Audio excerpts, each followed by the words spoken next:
하늘 복 많이 받으세요. 이렇게 인사하시기 바랍니다. 하늘 복 많이 받으세요.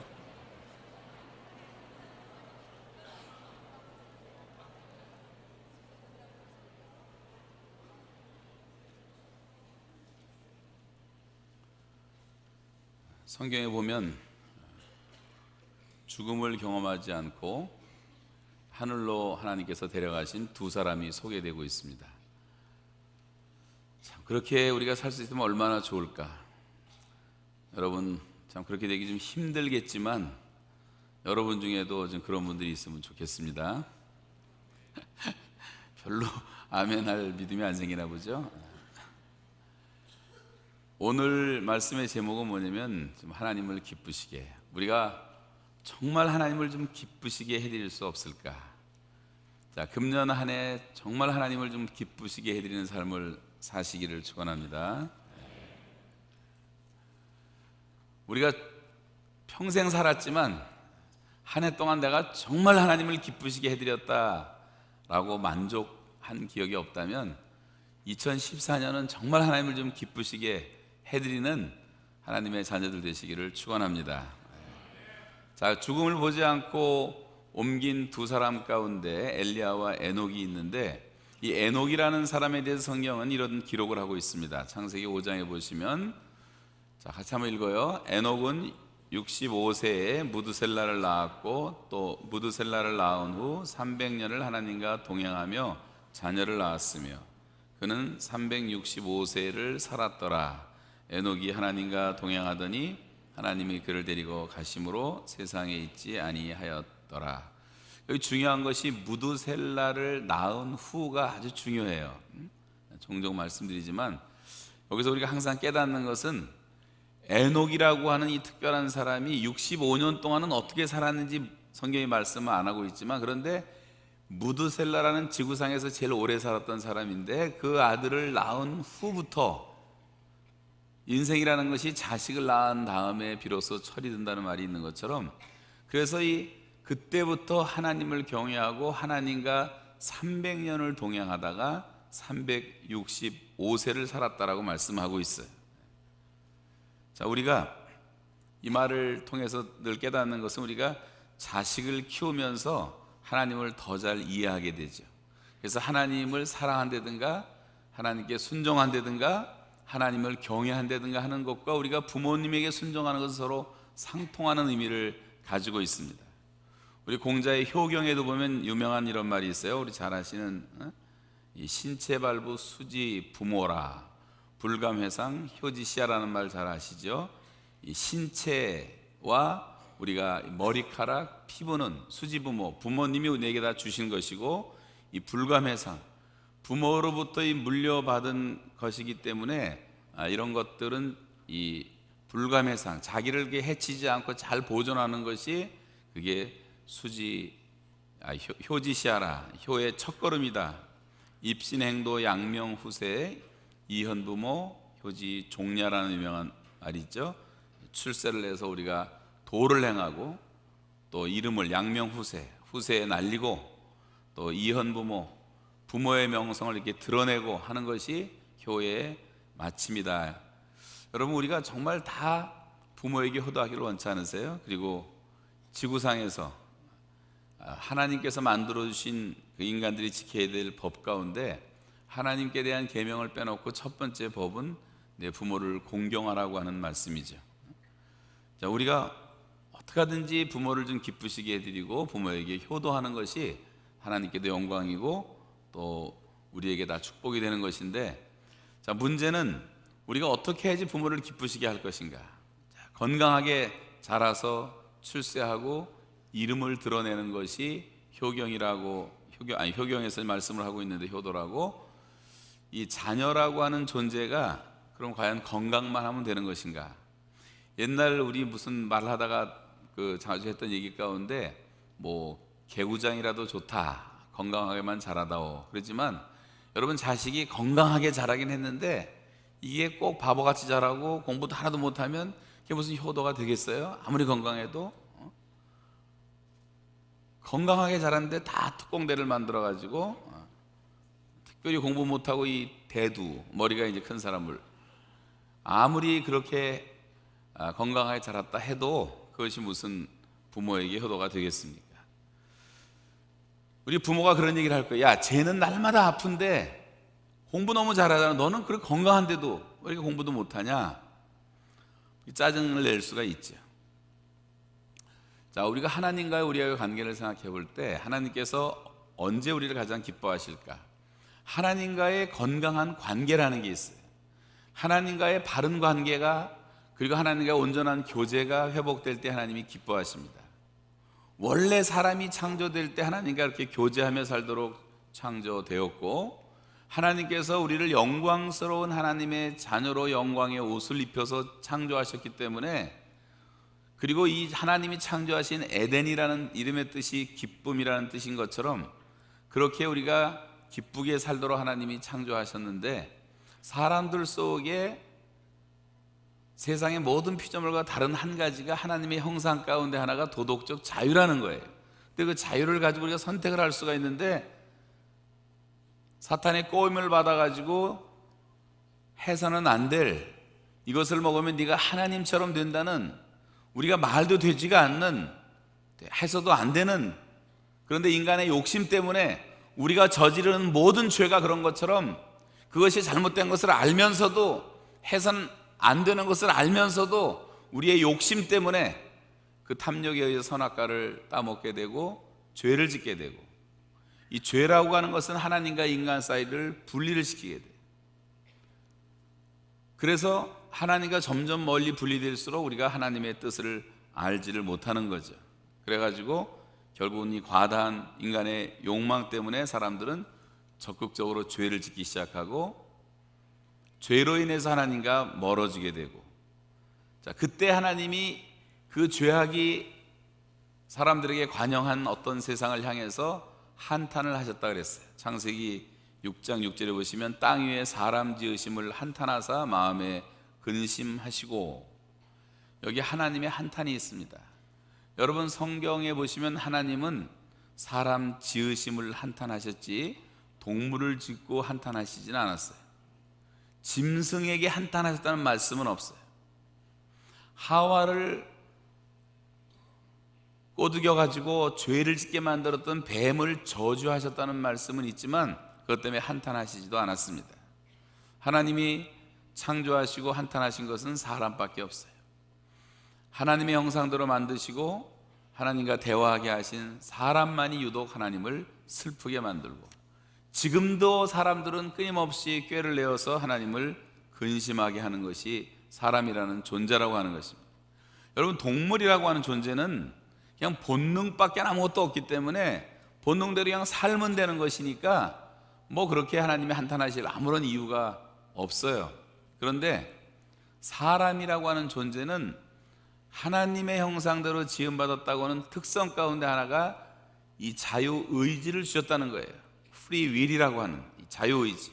그래서 사람만이 자신의 의지로 하나님께 영광을 돌리게 돼 있어요. 하나님이 찬양받기에 합당하신 분이라고, 여러분 아까 우리가 마지막 찬송 때 그렇게 찬양하라고 감동하듯이 내 의지로, 내 손을 들어서, 내 입을 열어서, 내 마음을 다해서 우리가 주님을 찬양하는 것은 하나님이 기뻐하는 것입니다. 그런 의미에서 의지가 없는 찬양, 이것은 하나님께 영광을 돌릴 수가 없는, 가치가 없는 거죠. 우리가 누가복음 15장에 잃어버린 세 가지가 나오는데, 잃은 양 비유를 보면 그 양이 뭐 목자를 찾아온 것도 아니고 목자가 가서 잃어버린 양을 찾아가지고 등에 메고 돌아왔어요. 한 여인이 드라크마 하나를 잃어버렸는데 그 드라크마가 혼자 굴러 들어와서 주머니 속에 들어온 게 아니라 여자가 밤새 가면서 빗자루로 다 쓸면서 동전 하나를 발견했다고 말하지만, 그 다음에 그 탕자의 비유를 보시면은 여러분, 그 아들은 지금 가서 아버지가 데려온 게 아니에요. 기다렸어요. 그리고 그 아들은 자기가 스스로 깨달았어요. 내가 스스로 돌이켜, 저와 여러분이 내 스스로가 돌이키지 않으면, 내가 결단하지 않고서는 하나님께 돌아올 수가 없는 거예요. 그리고 아버지께 돌아왔습니다. 자기 의지로 돌아오고, 자기 의지로 찬양하고, 자기 의지로 영광을 돌리는 것, 그것이 이제 사람의 일이라고 하는 거죠. 하나님께서는 우리의 이런 의지 자체가 회복되길 바라시고, 우리가 선한 마음을 가지고 내 의지가 정말 하나님을 기뻐하고 내 삶의 중심이 하나님을 순종하고 즐거워하는 그런 단계에 이르기를 주님은 기다리시는 것입니다. 그것이 하나님의 기쁨이 되기 때문에 여러분, 2014년 금년 한 해는 우리 스스로 하나님을 기뻐하고 하나님께 감사하고 하나님 앞에 나와 기도하고 하나님께 영광 돌리시는 한 해가 되시기를 주님의 이름으로 축복합니다. 문제는 이제 어떻게 우리가 어떻게 하나님을 기쁘시게 해드릴 수가 있을까? 다시 한번 묻습니다. 여러분의 의지로 대답하세요. 정말 내가 이것을 다시 한번 오늘 깨닫는다면, 나도 정말 하나님을 좀 기쁘시게 해드리는 삶을 살고 싶다고 소원하시면 아멘 하시기 바랍니다. 진실로 그런 마음이 있어요. 두 가지인데, 첫째는 하나님을 우리가 기뻐하는 것이 하나님을 기쁘시게 하는 거예요. 두 번째는 하나님이 기뻐하시는 일을 행할 때 하나님을 기쁘시게 해드릴 수가 있는 거예요. 자, 먼저 첫 번째 생각해 보겠습니다. 금년 한 해는 정말 내가 하나님을 좀 기쁘시게 해드리는 해가 되기를 원하신다면 하나님을 기뻐하셔야 돼요. 뭐 금년 2014년도 보아하니 특별한 해는 아니고, 뭐 경제적으로 볼 때도 정치적인 상황도 남북관계도 보면 별로 그렇게 기뻐할 것이 없어 보이지만, 우리 성도들이 기뻐할 수 있는 유일한 근거와 이유는, 이 기쁨의 근원 되시는 하나님 한 분으로 인해서 기뻐하자, 그런 말입니다. 하박국 선지자가 고백한 것처럼 우리의 양이 없고 외양간에 소가 없을지라도 여호와로 말미암아 즐거워하며 나의 구원의 하나님으로 말미암아 기뻐하리로다. 이 구원의 하나님 생각만 해도 나를 그토록 사랑하시고 노하기를 더디하시고 인자가 많으시고 독생자를 주시면서까지 사랑하신 그 예수 그리스도의 그 사랑, 하나님의 무궁한 사랑, 여러분 생각만 해도 우리가 얼마나 즐겁고 감사한 일이에요. 이 하박국 선지자의 경험이, 이런 고백이 우리의 고백이 되면 좋겠어요. 오늘 본문 한번 다시 읽겠는데, 시편 37편 4절입니다. 시작. 또 여호와를 기뻐하라. 그가 내 마음의 소원을 내게 이루어 주시리라. 킹 제임스에 보니까 Delight thyself also in the Lord라고 돼 있고, NIV에 보면 Delight yourself in the Lord, 그 다음에 리빙 바이블에 보니까 Be delighted with the Lord. 이 말은 뭐냐면 여호와 안에서 기뻐하고 여호와와 함께 기뻐하고, 다시 말하면 하나님을 떠난 기쁨은 참된 기쁨이 아니고 하나님 없는 기쁨은 진정한 기쁨일 수가 없기 때문에, 하나님 자신이 우리의 기쁨의 원천이시기 때문에 그렇게 하나님 안에서 기뻐하라고 성경은 말씀을 하고 있습니다. 자, 우리가 하나님을 기뻐한다는 말은 내가 하나님을 사랑한다는 말과 하나님을 믿는다는 말과 같은 맥락이에요. 내가 정말 하나님을 사랑하면 하나님을 기뻐하게 되는 것입니다. 하나님을 믿으면 하나님을 또한 기뻐하게 되는 것이고, 자, 그래서 우리가 그리스도인이라고 하는 것은 바로 하나님을 사랑하는 사람들인데, 그것이 바로 하나님을 기뻐하는 자. 자, 모름지기 우리가 부모를 기뻐해야 되죠. 사람 누구나 자기 부모를 자랑스럽게 여기고 부모를 다 존중하고 기뻐해야 합니다. 부모를 사랑해야 되는 거죠.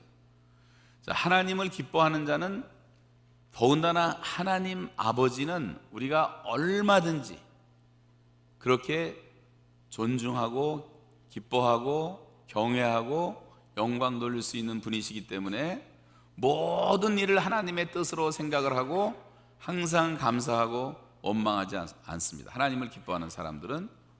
자, 여러분 성경에 보면 하나님을 정말 기뻐했던 사람들에게는 늘 말씀드리지만 원망이라는 것이 없어요. 우리가 요셉이 형들에게 팔려서 애굽에 가서 갖은 고생 끝에 총리가 되는데, 자 보세요. 얼마든지 자기 형들을 원망할 수 있는 어떤 기회가 왔을 때, 여러분 그 형들 앞에서 요셉이 한 첫 번째 말 기억나세요? 나를 이리로 보내신 분은 당신들이 아니요 하나님이십니다. 그래서 한탄하지도 말고 탄식하지도 마십시오. 두려워하지도 마십시오. 자기가 그렇게 죽을 뻔하고 팔려가고 종살이하고 옥살이하고 배반당하고 수많은 고생을 이 형들 때문에 했는데, 그들 앞에서 조금도 원망하지 않고 그거 다 하나님이 그렇게 시키신 것이고 하나님이 허락하신 거예요. 참새 한 마리도 하나님 없인 떨어지지 않고 내 머리털까지 세신바되었다면 나는 하나님이 허락 안 하면 그런 것이 나한테 일어날 수 없다고 생각합니다. 그거 뭐 나 때문에 거의 걱정하지 마세요. 내가 형님들 미워하는 마음이 요만큼도 없습니다. 그런 메시지를 지금 그는 전달하고 있는 것입니다. 하나님께서 여러분 요셉을 얼마나 기뻐하십니까? 하나님을 기뻐했던 요셉의 마음속에 모든 소원을 이룰 뿐만 아니라 상상할 수 없는 어마어마한 축복을 내리시잖아요. 그 당시 동방의 의인이었고 거부였던 욥이라는 사람 보세요. 그 많은 재산, 그 많은 자식, 자기에게 그 많은 모든 건강 다 잃어버리고 병들었지만 욥의 위대한 점이 욥기 1장 21절의 고백 아니에요? 같이 읽겠습니다. 시작. 주시니도 여호와시오 거두시니도 여호와시오 여호와의 이름이 찬송을 받으실지어다. 22절. 이 모든 일에 욥이 범죄하지 아니하고 하나님을 향하여 원망하지 아니하니.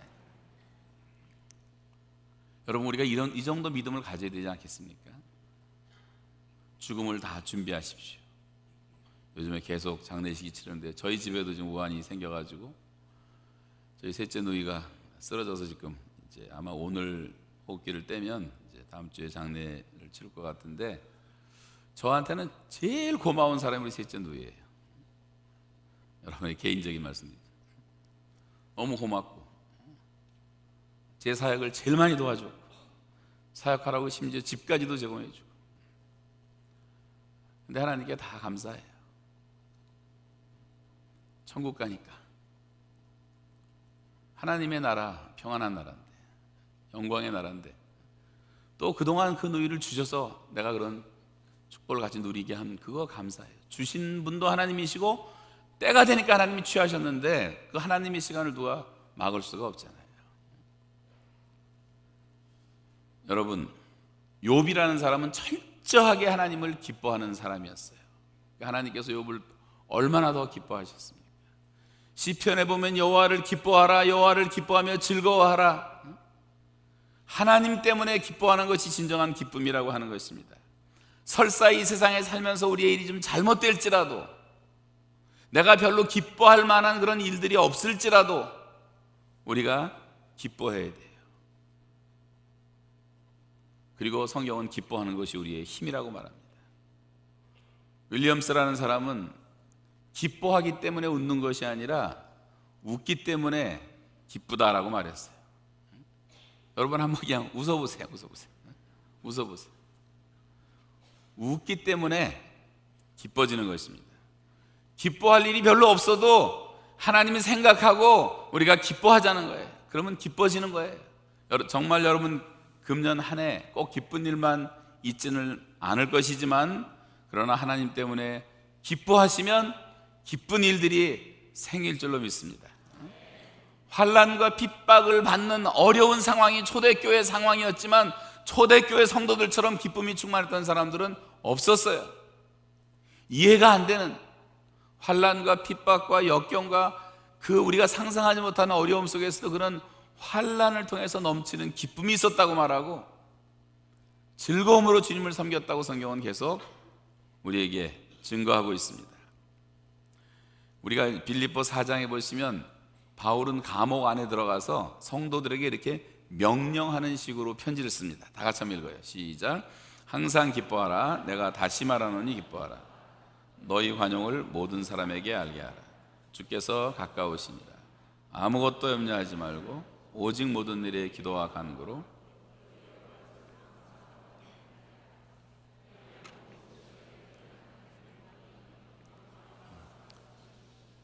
하나님의 평강 때문에 우리가 얼마든지 기뻐할 수 있다는 거예요. 그 하나님이 살아계시고 이제는 그리스도 예수 안에서 우리가 하나님의 사랑 입은 자녀가 되었기 때문에 우리가 무슨 기도를 해도 아무것도 염려하지 말고 모든 일에 기도만 하면 들어주신다면 왜 염려할 게 도대체 뭐가 있냐? 염려하는 자체가 얼마나 우리가 불신이고 죄냔 말이에요. 그렇다면 여러분 우리가 하나님 때문에 얼마든지 기뻐할 수가 있잖아요. 그러면 항상 기뻐하는 것이 가능하지 않습니까? 하나님의 뜻인데. 대학교에 입학해서 합격 통지서 받을 때 기쁘지만 대학교에 입학 못해서 낙방 통지서 받아도 기뻐해야 되는 거 아니에요?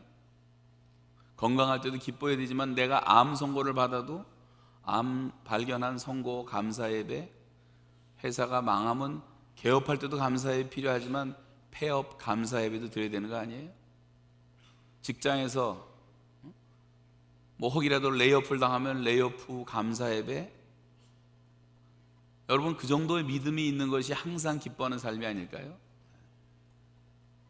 정말 그렇게 사시기를 주의 이름으로 축복합니다. 남들이 미쳤다 할지라도 정말 믿음으로 하나님께 감사하세요. 예수가 함께 계시니 시험이 하나 겁없네. 기쁨의 근원 되시는 예수를 위해 삽시다. 우리는 사나 죽으나 주님의 것이에요. 이런 찬송과 이런 고백이 우리에게 있어서 정말 2014년도를 지나면서 한 해 내내 하나님을 여러분이 기뻐하심으로 하나님을 기쁘시게 해드리는 한 해가 되시기를 바랍니다. 두 번째는 하나님이 기뻐하시는 일을 해야 돼. 일을.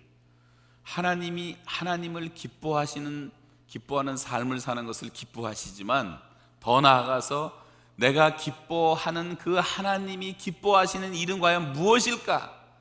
하나님이 기뻐하시는 뜻은 무엇일까? 하나님의 뜻도 성경에 세 가지로 말하잖아요. 선하신 뜻이 있고 기뻐하시는 뜻이 있고 온전하신 뜻이 있고, 정말 하나님이 기뻐하시는 뜻이 무엇일까? 여러분, 예수님의 오늘 본문의 두 번째 고백을 같이 한번 읽겠습니다. 요한복음 8장 29절 시작. 나를 보내시니가 나와 함께 하시도다. 나는 항상 그가 기뻐하신 일을 행함으로 나를 혼자 두지 아니하셨느니라. 네. 여러분, 하나님이 기뻐하시는 일을 하면 하나님이 우리를 혼자 두지 아니하실 것은 자명한 일이 아니겠어요? 하나님이 기뻐하시는 일을 하면 하나님이 기뻐하시고, 하나님이 슬퍼하시는 일을 하면 하나님이 슬퍼하시고, 뭐 복잡할 게 뭐가 있어요? 그러면 하나님의 아들로서 인간의 몸을 입고 이 땅에 오신 우리의 완전한 모델이 되신 예수님은 하신 일이 무엇인가?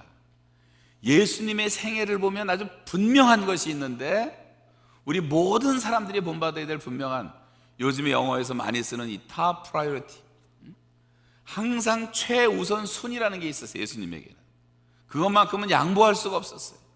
그것이 뭐냐면 아버지의 뜻이었어요. 아버지의 때, 하나님의 시간, 하나님의 뜻이 중요한 거예요. 요한복음 6장 39절을 한 번 더 읽겠습니다. 시작. 나를 보내신 이의 뜻은 내게 주신 자 중에 내가 하나도 잃어버리지 아니하고 마지막 날에 다시 살리는 이것이니라. 네. 예수님이 이제 이 한 구절뿐만 아니지만 하나님 아버지께서 기뻐하시는 일에 대해서, 그 뜻에 대해서 주님께서 늘 기도하시고 그 뜻을 찾습니다. 겟세마네 동산의 마지막 무서운 그런 잔인한 시험의 장에서도 내 뜻대로 마시고 아버지의 뜻대로 되기를 원하는, 지금은 내게 이런 너무 간절한 소원이 있지만 그러나 이것까지도 부인하고 아버지의 뜻대로, 이것이 아버지의 뜻이면 그대로 되기를 바랍니다. 항상 하나님의 뜻이 중심에 있었어요. 여러분, 우리가 이게 하나님의 뜻을 나도 그렇게 고백할 수가 있는가? 예수님께서 하나님을 기쁘시게 할 수 있었던 까닭이 무엇입니까? 하나님이 기뻐하시는 뜻을 찾았어요.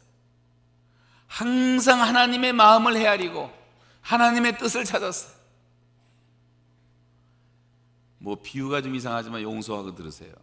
제가 지난해에 이제 온타리오 교회협의회 회장을 했는데, 그건 다 돌아가면서 하는 거니까 무슨 뭐 특별한 것도 아니고 뭐 다 하기 싫은 거 하는 거이긴 하지만, 근데 느낀 것이 있어요. 그 전에 하셨던 목사님이 저한테 이 임원들이 너무 다 좋으신 분들이니까 뭐 원하시면 그대로 하고, 제가 100% 그대로 임원을 받아서 한 명도 바꾸지 않고 한 명 더 추가해서 이제 같이 했는데, 제가 1년 동안 정말 행복했습니다. 우리 교회에는 뭐 가뜩이나 시간 못 내리 말씀을 안 드렸지만 사실 많은 시간을 냈어요. 자주 만났고 자주 모였고 시간을 많이 냈어요. 새벽기도 끝나면 달려가서 모이고.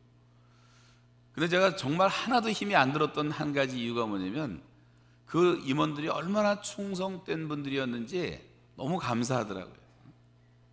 그 사람들은 다 회장의 마음을 헤아리는 것이 자기들의 큰일인 것처럼, 뭐 회장님의 뜻이 무엇입니까? 회장님이 원하시면 그렇게 하시죠. 진짜 회장 된 기분이 나더라고요. 회장 된 기분. 뭐 회장님이 원하시면 그렇게 하시죠. 회장님이 뜻인데. 그러니까 뭐 일사천리일이 되고 하나도 힘이 안 들더라고요. 여러분이 마음을 헤아린다는 것, 자식들이 부모의 마음을 헤아린다는 게 얼마나 기쁜 일인 줄 아세요? 탕자의 비유를 우리가 공부하는데, 이 맏아들은요, 율법적으로 말하면 별로 흠이 없는 사람이에요. 너무도 성실한 사람이에요. 단 한 번도 아버지의 말을 어긴 적이 없다고 자기 스스로도 말했어요. 그런데 그는 아버지의 마음을 헤아리지 않는 가장 큰 죄를 졌어요. 사실 자기가 빈틈없이 아버지가 시키는 일을 잘했지만, 그래서 그는 그 집안의 훌륭한 일꾼은 될 수가 있었지만 좋은 아들이 될 수는 없었다, 그런 말이에요. 아들이라면 적어도 아버지의 좀 마음을 헤아릴 줄 알아야 되는 거 아니에요? 마음을. 열심히 일했지만 그것은 아버지의 뜻이 아니었어요. 자기 뜻이었어요. 자기의 의를 가지고 살았지만 그것은 자기의 의였어요. 죄는 자기 의가 강한 사람이 가장 큰 죄를 짓는 거예요. 사람은 믿음 외에는 의롭다함을 받을 수가 없고, 그 하나님의 뜻에 의해서 우리가 살아가는 존재인데, 내 뜻이 더 앞서는 것, 이것이 하나님 볼 때는 얼마나 기분 나쁘고 건방진 것이겠습니까? 사람들이 왜 하나님의 마음을 헤아리지를 못합니까? 죄 때문에 그런 거예요. 아까 말했던 죄는 하나님과 우리를 분리시키는 거예요. 죄가 장사하면 사망이 와서 육체와 영혼을 분리시키고, 하나님과 인간을 분리시키고, 예수를 모르고 그냥 우리가 구원받지 못한 사람들 하나님과 영원히 분리되는 게 지옥 아니에요? 분리된 상태에서는 하나님의 마음을 우리가 알 수가 없는 것입니다. 여러분, 하나님은 어떤 분이십니까? 시편 100편에 보시면 하나님을 찬송하면서 그는 우리를 지으신 자예요, 우리는 그의 기르시는 양이니, 그러면서 시편 기자가 우리는 그의 것이니, 그러면서 기쁨으로 여호와를 섬기며 노래하며 그 앞에 나아가자, 이렇게 말하잖아요. 하나님이 우리를 지으신 분이십니다. 믿습니까? 하나님이 우리를 지금까지 길러주셨습니다. 믿습니까? 이거는 우리가 짐승 한 마리 키우는 것과 다른 거예요.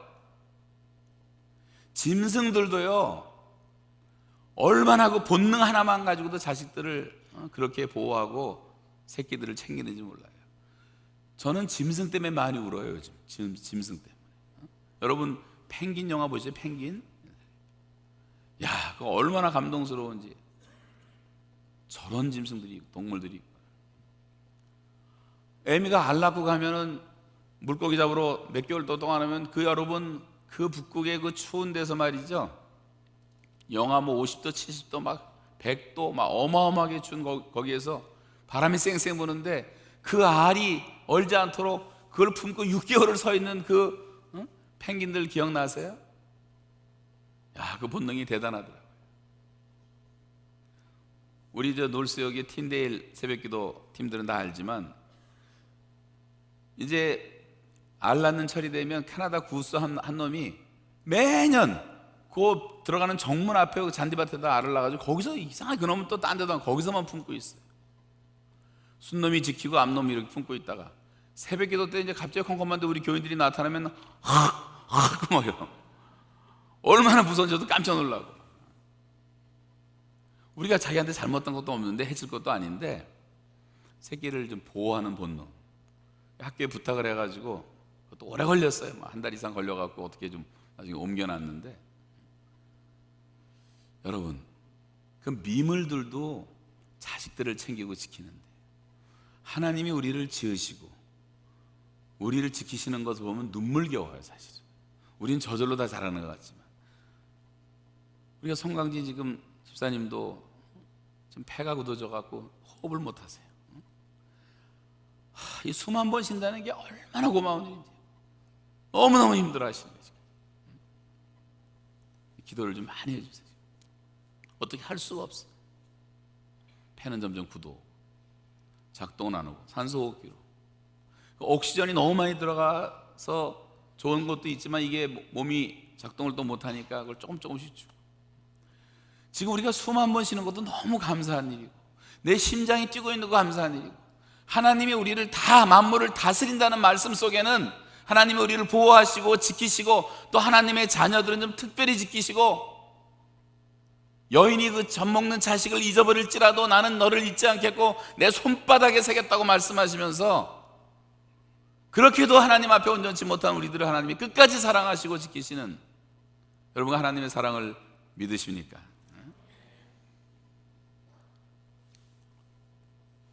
그렇다면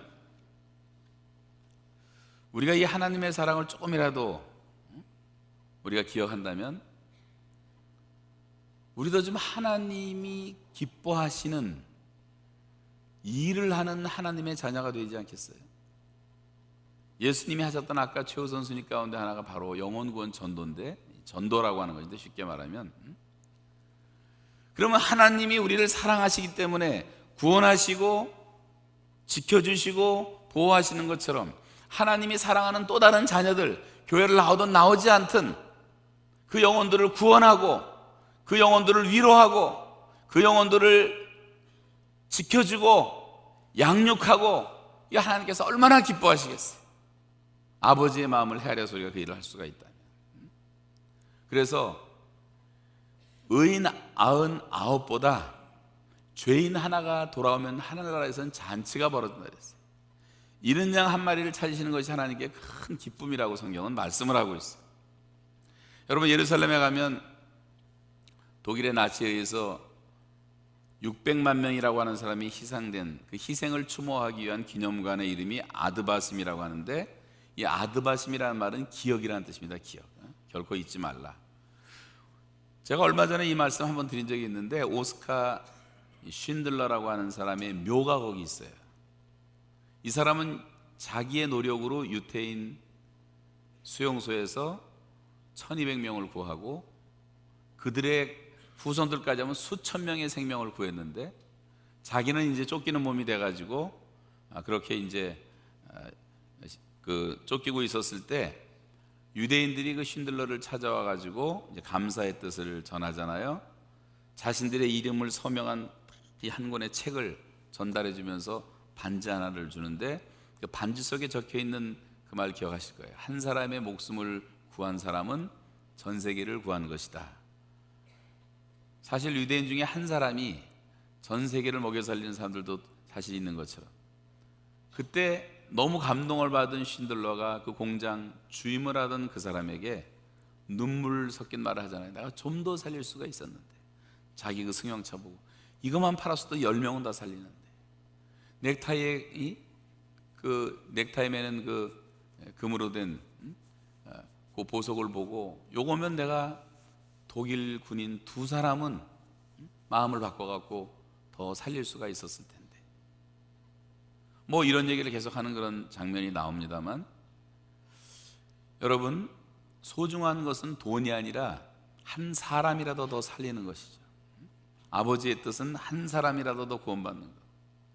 예수님이 이 땅에 오신 것은 어떻게 하든지 사람들을 섬겨서 한 사람이라도 더 구원하고, 아버지의 뜻은 이것인데 지극히 작은 자 한 사람에게 한 것이 곧 내게 한 것이라고 말씀하십니다. 예수께서는 우리가 그래서 서로 사랑하는 것이 바로 하나님의 영광이 되는 것이고, 너희가 서로 사랑하라, 내가 너희를 사랑한 것 같이, 이것이 곧 율법의 완성이라고 말씀하십니다. 우리가 한 영혼을 잘 챙긴다는 게 얼마나 중요한지 몰라요. 죽기 전에 꼭 봐야 될 영화 하면서 이렇게 뽑아놓은 것들이 있잖아요. 그 중에 이제 하나가 이 Chariots of Fire라고 하는 불의 전차라고 우리말로 번역된 영화가 있는데, 못 보신 분들은 옛날 영화 한번 보시면 좋을 것 같아요. 1924년 파리 올림픽 때 육상 경기에서 이제 금메달리스트들을 기록 영화처럼 해가지고 영국 사람들이니까 영국에서 시작이 됐지만 전 세계에 감동을 줬던 이 크리스찬의 간증 같은 영화인데, 세상 사람들에게 영원한 아주 불멸의 그런 아름다운 영화로 남아 있습니다만, 거기 나오는 주인공 2사람의 이름이 이제 에릭 리델이라는 사람과 그 다음에 해롤드 아브람이라는 사람인데, 이게 이제 필름에서도 대조가 돼요. 그러면 아브라함이라는 사람은 이 굉장한 그 육상을 잘하는 사람이지만 그 태도가 달라요. 아브라함이라는 사람은 뭔가 좀 쫓기면서 달립니다. 자신의 능력을 증명하기 위해서 의무감에 시달리는 그런 모습이 나와요. 그런데 이 에릭 리델이라고 하는 사람은 육상이라는 것을 피할 수 없는 하나님께서 주신 자기의 천직으로, 운명으로 생각을 하고 항상 내가 달릴 때 하나님이 나를 바라보면서 기뻐하시는 것 같다고 늘 얘기를 했다고 합니다. 하나님의 은총을 입었고, 이 사람이 달릴 때마다 아브라함이라는 사람은 좀 질투를 하는데 저 친구는 꼭 무슨 야생동물 달리는 것처럼 저 친구만 보면 내가 맥이 빠진다는 얘기를 했어요. 목표점을 향해서 마지막 순간이 오면 이 사람이 그냥 쭉 나가더라고요. 달리는 모습. 도대체 그 힘이 어디서 나오는가? 내 내면에서 나오지. 나는 내가 달리는 모습을 기뻐하시는 하나님을 생각하면서 뛰고 있어. 그래서 이 사람의 별명이 하나님의 기쁨을 위해 달리는 사람, 이 God's Joyful Runner. 별명이 그렇게 붙었어요. 하나님의 기쁨을 위해서 달리는 사람. 이 사람이 1944년에 중국 선교사로 헌신합니다. 우리나라의 양희영자 선수가 몽골 선교사로 헌신했던 것처럼 그런 운동선수들이 많아요. 그리고 일본군 치하의 한 수용소에서 뇌종양으로 마지막 세상을 떠나게 되는데, 세상을 떠나는 그 장면에 그 아들과 아버지, 그 아들은 아버지한테 그 모든 신앙을 전수받아서 하나님을 사랑하는 사람에게 결코 마지막 만남이란 없다. 그 아들도 똑같이 하나님을 기쁘시게 하는 그런 삶을 살아간 사람으로 간증이 남아있어요. 하나님을 기뻐하는 사람, 또 하나님이 기뻐하시는 일을 하는 사람에게는 결코 지겨움이 없어요. 힘든 일이 없어요. 짜증스러운 것이 없어요. 이게 정말 하나님이 기뻐하시는 일이라는 확신을 갖고 일하는 사람이 뭐가 힘들겠습니까? 저는 뭐 설교 준비 같은 거 잘 못해서 좀 미안하고 여러분이 걱정이지, 설교 준비는 발을 꼴딱 세도 하나도 힘들지 않아요. 피곤하지도 않고. 비행기에서 10시간 동안 해도 뭐 사람이니까 조금 피곤할 때는 있지만 이게 뭐 지루하다, 지겹다 그런 생각은 들지가 않아요. 아까 교사 예배에서 그런 얘기를 했는데, 리사 목사님 그 젊은 처녀인데 뭐 설교하라 그러면요 어디서든지 날아가세요. 인도 사람한테요. 우리 교회에서도 뭐 러시아 사람 미니스트리 다 돕고 지킴해가 사람 하고, 제가 원고 하나 던져주면 20분이면 영어로 다 번역을 해갖고 저한테 이메일로 와요. 얼마나 더 잘하는지. 지칠 줄 몰라. 힘들게 생각하지 않아. 하나님께서 내게 주신 은사라고 생각을 하고 하나님이 기뻐하시는 일이라고 우리가 확신하면 힘든 것이 없어요. 여러분, 또 하나님이 기뻐하시는 것은 역시 기도입니다. 우리가 1시간, 2시간 시간 가는 줄 모르고 교회를 위해서 기도하고, 아까도 젊은이 두 사람이 중보기도 시간이라고 막 뛰어 올라가더라고요. 제가 봐도 기쁜데 하나님 볼 때 얼마나 그 자식들이 이쁘겠어요. 너는 내게 부르짖어라. 내가 내게 응답하겠고 네가 알지 못하는 것을 내가 너에게 보일 것이다. 이번에도 금식기도 때 아이들까지 한 150명이 올라왔는데 열심히 기도하셨어요. 하나님이 얼마나 기뻐하시겠어요. 새벽부터 금식하면서 교회를 위해서 기도하고 밤새 기도하고.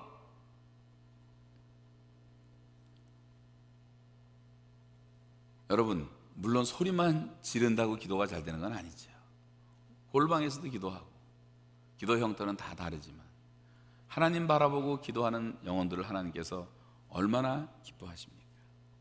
전 성경에서 아무리 봐도 하나님이 가장 기뻐했던 사람들은 그런 사람들인 것 같아요. 사무엘, 하나님, 사모라는 말이 들었다. 하나님이 들으셨다. 한나의 기도를 들으시고 태어난 사무엘, 기도를 쉬는 죄를 범치 않았어요. 다니엘, 목숨을 걸고 기도했어요. 타협과 양보가 없었어요. 하나님이 그들을 얼마나 기뻐하셨으며 그들을 얼마나 귀하게 보셨고 그들을 얼마나 귀하게 사용하셨습니까?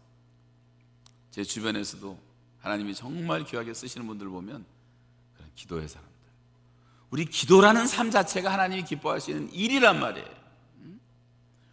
돈 벌고 사업하는 것도 중요하지만 기도가 일이고 노동입니다. 또 주님은 믿음의 사람을 기뻐하세요. 히브리서 11장 6절 한번 다시 읽으실까요? 다 같이 시작. 믿음이 없이는 기쁘시게 못하시나니.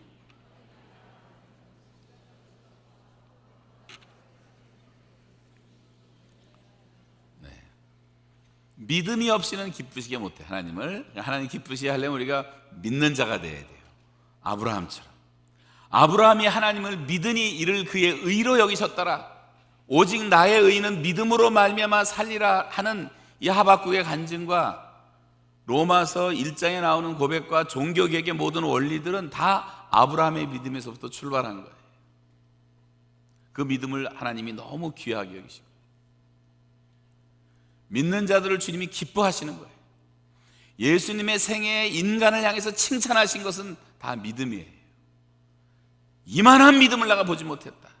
내 믿음이 크도다. 믿음대로 될지어다 말씀을 하세요. 여러분 좀 큰 믿음을 가지고 하나님을 영화롭게 하시기를 바랍니다. 하나님은 크신 분인데 우리는 왜 이렇게 믿음이 작냔 말이에요. 뭐가 그렇게 근심이 많고 두렵고, 죽음은 천당인데 새빨간 거짓말들에 보면은 조금 어려운 일만 생기면 한없이 낭망하고 한없이 한탄하고 죽음 앞에서 벌벌 떨고. 여러분, 우리가 하나님 앞에 나가서 믿음으로 산다는 게 얼마나 큰 축복입니까? 이 믿음의 삶이, 믿음으로 생활하는 것이 하나님을 기쁘시게 하는 일이라는 거예요. 또 하나가 감사입니다. 감사도 이제 하나님의 기쁨이 되는 것인데, 시편 69편 30절 한번 읽겠습니다. 시작. 내가 노래로 하나님의 이름을 찬송하며 감사함으로 하나님을 광대하시다 하리니 이것이 소 곧 뿔과 굽이 있는 황소를 드림보다 여호와를 더욱 기쁘시게 함이 될 것이라. 데살가서 전서 5장 18절에 있는 것처럼 범사에 감사하라. 범사에 감사하라. 우리가 이 감사라고 하는 것은, 여러분 말로도 자꾸만 사람에게는 하나님께 늘 감사를 표현하고, 감사하는 것은 하나님을 영화롭게 하는 거라고 말씀하고 있어요. 감사로 예배드리고 제사드리는 자가 하나님을 영화롭게 하는 거예요. 우리가 한국교회 옛날 그런 스타일로 하지는 않지만, 한국교회 가면 감사한 거 매일 나오고 들고 읽고 하는데, 저는 그거 다 나쁘다고 생각하지는 않는데, 오해들을 많이 하기 때문에 우리 교회에서는 그렇게 안 하지만, 여러분 그런 자세는 굉장히 귀하다고 생각해요. 우리 교인 중에도 어떤 분들은 가게의 첫 번째 수입을 꼭 떼서 감사헌금으로 드리는 분도 계세요. 여러분, 우리가 좀 하나님 앞에 좀 감사하는 마음을 가지고 좀 매주일 나올 때마다 감사 헌금도 좀 내고, 정말 내가 어떻게 하든지 좀 하나님을 기쁘시게 해드리기 위해서, 그러면 하나님께서 내 마음의 소원을 이루어진다는 그 말씀이 이루어지지 않겠습니까? 당연히 더 감사한 제목을 주시는 거죠. 헌신과 봉사와 봉헌과 이게 다 마찬가지예요. 빌립보서 4장 18절 계속 읽습니다. 시작. 내게는 모든 것이 있고 또 풍부한지라 에바브로디도 편에 너희의 준 것을 받음으로 내가 풍족하니.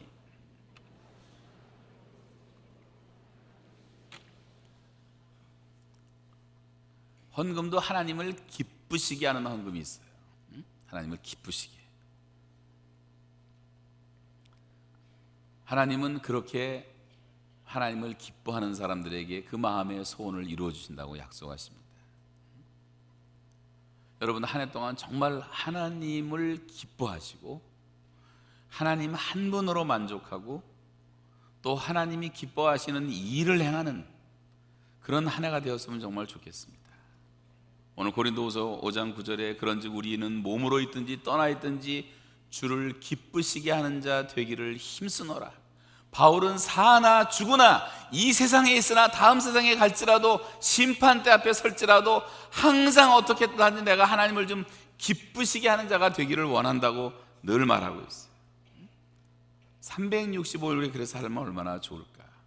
여러분, 가능한 한 금년에 좀 하나님 앞에 좀 감사하고 좀 찬양도 하고 개인의 경건의 시간도 갖고 그런 시간을 좀 많이 가져보세요. 시편에 이런 말이 있습니다. 내가 노래로 하나님의 이름을 찬송하며 감사함으로 하나님을 위대하시다 하리니 이것이 여호와를 더욱 기쁘시게 함이 될 것이다. 말씀드린 것처럼 에덴, 기쁨입니다. 하나님은 우리에게 기쁨 주기를 원하고 에덴 동산에서 잃어버렸던 기쁨을 회복시키기 위해서 예수님이 오신 거예요. 그 예수님이 우리에게 이제부터는 내 이름으로 기도해라 그랬어요. 그럼 내가 다 들어주겠다. 그럼 너희 기쁨이 충만할 것이다. 난 너희가 정말 기쁘게 사는 것을 원하신다. 성령의 열매가 무엇입니까? 사랑과 희락, 화평, 희락, 기쁨이 들어가는 거예요. 우리 찬송 부를 때도 우리 주님과 서로 받은 기쁨은 그 기쁨은 알 사람이 없도다. 내가 매일 기쁘게 순례의 길을 행함은 좁은 길을 걸으며 밤낮 기뻐하는 것 주의 영이 함께함이라. 예수는 나의 힘이여 나의 생명 되시니, 예수는 나의 힘이여 나의 기쁨 되시니, 우리가 어떻게 항상 기뻐할 수가 있어요? 바로 그 성령님이 함께 하시기 때문에. 그래서 성경은 항상 기뻐하라. 바로 이는 그리스도 예수 안에서 너희를 향하신 하나님의 뜻이니라. 여호와를 기뻐하는 것이 너희의 힘이니라. 여러분, 이 기쁨이 능력이고 기쁨이 치료다. 의학적으로 설명은 불가능할지 모르지만 우리가 기뻐할 때 우리 몸에서도 놀라운 치유의 역사가 나타나는 거예요. 기쁨을 회복하면 병도 감당할 수가 없는 거예요. 다 떠나는 거예요. 우리 속에 근심과 걱정과 탄식이라는 거 기쁨으로 다 넣어서 밀어보내야지 떠나는 것이지, 기쁨이 없으면 괜히 엉뚱한 것이 들어오는 거 아니에요? 여러분이 기쁨으로 충만하시기 바랍니다. 그러면 다른 것은 다 떠나게 돼 있어요. 기쁨이 넘치면 시험을 이길 수 있는 힘이 생겨요. 불안과 근심을 다 몰아낼 수가 있어요. 기쁨이 넘치면 사랑하는 주님과 대화하는 기도의 시간이 많아질 수 있어요. 사랑하는 연인과 대화하는 것이 시간이 아깝지 않고 늘어나듯이 내 마음에 기쁨이 있으면 참고 인내할 수가 있어요. 인내하는 사람들이 성공하고 승리하는 것입니다. 이 세속적 기쁨이 아닌 이 영성적인 기쁨이라고 하는 것은 바로 주 안에서 기뻐하는 거예요. 성경에 사도 바울이 지금 강조하는 것은 주 안에서 계속 기뻐하고 습관적으로, 이 habitually, gradually, 계속 점진적으로, 진행적으로, 반복적으로 늘 기뻐하는 그런 삶을 노력하고 살라고 하는 것입니다. 기쁨의 근원 되시는 그리스도와 우리가 함께 사는 것이기 때문에. 성경에 참 신비한 것이, 정말 기뻐하는 사람들을 보면 대개 환난 속에서 기뻐해요. 시험을 받을 때, 고통을 받을 때, 고난 가운데서 그런 역설적인 기쁨이 나와요. 데살로니가전서 1장 6절에 보시면 너희는 많은 환난 가운데서 성령의 기쁨으로 도를 받아. 야고보 1장 2절에 내 형제들아 너희가 여러 가지 시험을 만나거든 온전히 기쁘게 여기라. 아니, 시련을 만나는데 그것을 count it all joy, 기쁨으로 계산을 해보라는, 하나씩 어려운 일 들어오면 하나님이 더 큰 축복을 주시겠구나. 근데 우린 그런 생각을 잘 안 하잖아요. 믿음이 없어. 그러나 성경은 그렇게 하라고 말씀하십니다. 베드로전서 1장 6절에도 너희가 이제 여러 가지 시험을 인하여 잠깐 근심하지 않을 수 없게 되었으나 오히려 크게 기뻐하도다. 로마서 5장 4절에도 우리가 환난 중에도 즐거워한다, 기뻐한다 그랬어요. 환난 중에도. 이는 환난은 연단을 연다는 인내를, 인내는 소망을, 그리고 그 소망이 부끄럽지 않기 위해서 하나님이 성령으로 사랑을 너에게 부어주지 아니하시느냐. 환난 중에도 우리가 기뻐할 수 있다는 거예요. 그래야 하나님의 뜻을 이룬다고 하는 것입니다. 어떻게 이것이 가능할까? 이성적으로 이해가 안 되지만 성경은 이것은 성령으로 가능하다고 말해요. 주의 영이 함께 하실 때는 가능하다. 여러분 믿습니까? 네. 그래서 환난 중에도 기뻐한다고 하는 것은 바로 성령의 열매를 말하는 거예요. 주님이 내 안에서 열매를 맺는 것입니다. 하나님의 일을 하면서 힘들고 피곤하고 짜증내면 안 돼요. 그런 봉사 하시려면 하지 마세요. 하나님께 영광을 가리우는 거예요. 교회 봉사하면서 맨날 힘들다 그러고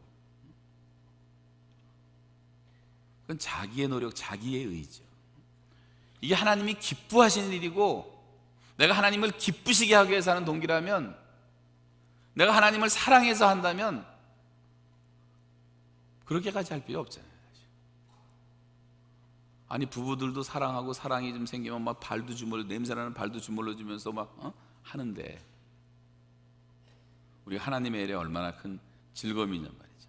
한 사람 얘기만 하고 마치겠습니다.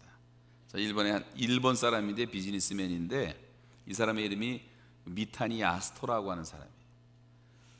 일본의 셀러리맨들은 이 사람을 모르는 사람이 없을 정도로 아주 신화적인 존재입니다.